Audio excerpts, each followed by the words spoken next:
Hallelujah, সবাইকে জয় যিশু, ঈশ্বরের গৌরব হোক। আমি যেমন রোজ যেমন আশীর্বাদের বাক্যতে আসি, আশীর্বাদের আরাধনাতে আসি, পিতা আজকে সুযোগ করে দিয়েছে। তো তেমনি আজকের পবিত্র সানডে বিশ্রাম দিনের বিষয় নিয়ে সেই আশীর্বাদের বাক্যতে যাব। তো খুবই সুন্দর প্রস্তুতি হোক। তো তেমনি পিতার বাক্য আমি যাব, হালেলুয়া। তো তেমনি বলতে কি দ্বিতীয় বিবরণ তার 5 অধ্যায় 12 থেকে একদম 15 পদ পর্যন্ত আমি শেয়ার করব। তোমার ঈশ্বর সদাপ্রভুর আজ্ঞা অনুসারে বিশ্রাম দিন পালন করিয়া পবিত্র করিও। 6 দিন শ্রম করিও, আপনার সমস্ত কার্য করিও, কিন্তু সপ্তম দিন তোমার ঈশ্বর সদাপ্রভু উদ্দেশ্যে বিশ্রাম দিন। সেই দিন তুমি কি, তোমার পুত্র কি, তোমার কন্যা কি, দাস কি, দাসী কি, তোমার গুরু কি, গর্ধব কি, অন্য কোনো পশু কি, তোমার পূর্বদ্বারের মধ্যেও বিদেশি কেউ কোনো কার্য করিও না। তোমার দাস ও তোমার দাসী যেন তোমার ন্যায় বিশ্রাম পায়। হালেলুয়া। স্মরণে রাখিও, মিশর দেশে তুমি দাস ছিলে, কিন্তু তোমার ঈশ্বর সদাপ্রভু বলবান হস্ত বিস্তারিত বহু দ্বারা তথা হইতে তোমাকে বাহির করে আনিলেন। এই জন্য তোমার ঈশ্বর সদাপ্রভু বিশ্রাম দিন পালন করিতে তোমাদেরকে আজ্ঞা করেছেন। হালেলুয়া। আমরা আনন্দ সহকারে যখন প্রভুর জেরুজালেমে যখন আসি, তো তেমনি বলতে কি যখন চার্চে বা যে মণ্ডলীতে যখন আমরা আসি, তখন খুব সুন্দর লাগে, খুব ভালো লাগে। কেন লাগে?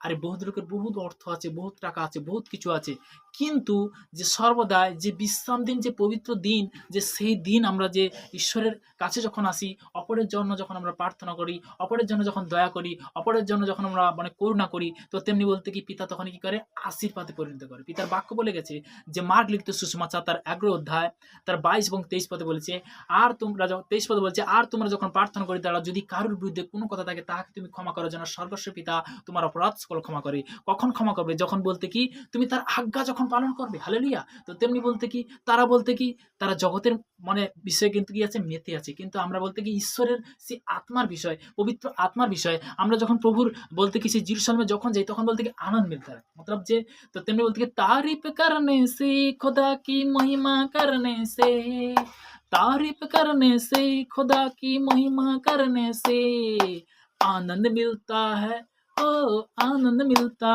है, आनंद मिलता है, ओ आनंद मिलता है।